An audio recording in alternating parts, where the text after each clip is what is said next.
Resolução da FUVEST de 2024, aqui no Estudatec a gente está fazendo a resolução das questões de biologia. Nesse vídeo temos a questão 53 da prova Z, que fala o seguinte. Na série ficcional Wandinha, o poder da visão é transmitido entre as bruxas, conforme o modelo genealógico hipotético a seguir. Ou seja, ele está falando aqui do nosso heredograma.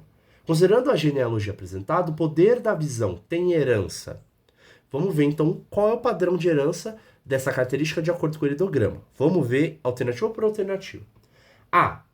A característica teria herança autossômica dominante, porque se apresenta somente em mulheres. Lembrando que autossômico é uma característica que está num gene que não está num cromossomo sexual, ou seja, que está num cromossomo autossômico, né?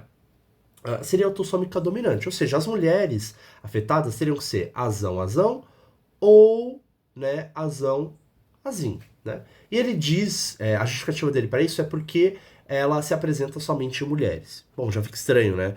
Uma característica, ela é autossômica dominante, porque ela se apresenta somente em mulheres, não é essa a justificativa correta. E não faria sentido, porque uma mulher, por exemplo, azão, caso ela tenha um filho, ela vai passar esse azão para o seu filho. E esse filho também teria a característica da visão, né? Então não se encaixa muito bem. A gente pode eliminar. B, autossômica recessiva, sendo todos os homens homozigóticos dominantes. Bom, se a característica da visão fosse autossômica recessiva, uma mulher afetada seria azinho, como esse caso aqui, beleza? Isso significa que um azinho dela veio do pai e outro da mãe, né? Então, faria sentido um azinho vir da mãe, porque a mãe, que é a Guri Adams, também é afetada. Ela é azinho. E o pai, como ele não é afetado, ele teria que ser azão, né? Mas ele tem que ser obrigatoriamente azinho. Por quê?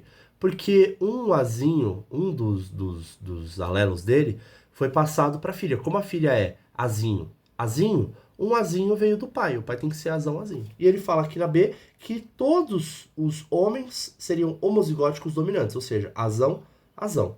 E isso a gente pode ver que não se encaixa, não faz sentido. Também podemos eliminar a B. A C fala da característica C ligado ao X e recessivo. Ou seja, você tem lá um gene no cromossomo X, é um gene recessivo, seria, sei lá, Xazinho, como eu representei aqui.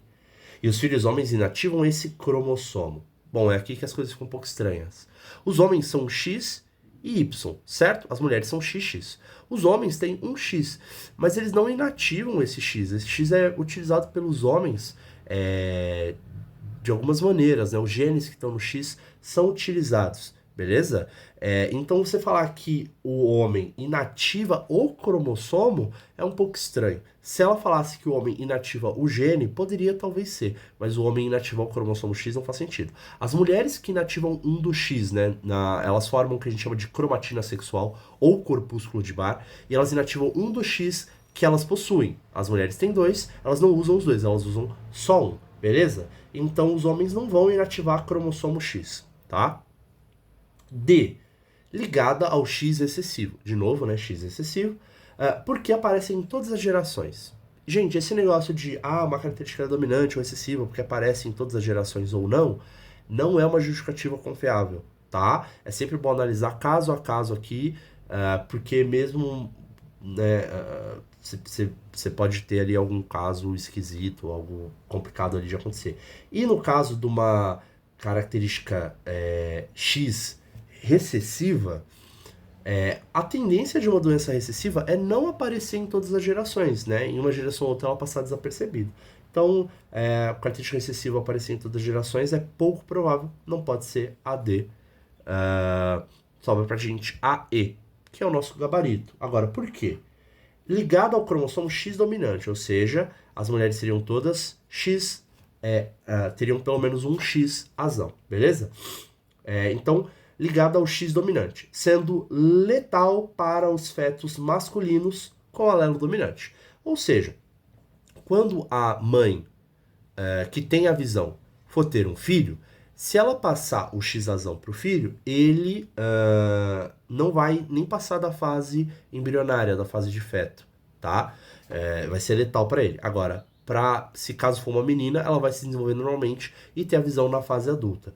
Isso faz bastante sentido, visto que a gente tem. Você só tem mulheres afetadas, e significa que todo homem que herdou esse gene do X-azão nem sequer nasceu. E aí eu posso ter a passagem desse gene da mãe para as filhas, né? Então passou, por exemplo, dessa mulher aqui para Mortícia, da Mortícia para Wandinha, beleza? No caso aqui você tem, por exemplo, essa indivídua aqui.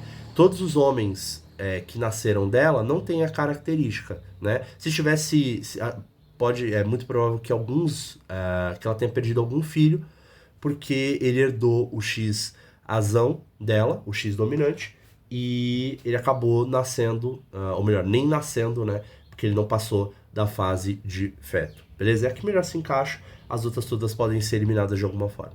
Beleza? Espero que esse vídeo tenha ajudado vocês. Qualquer dúvida, deixa aqui nos comentários, curte o vídeo e se inscreve no canal para mais conteúdo desse tipo. Um abraço.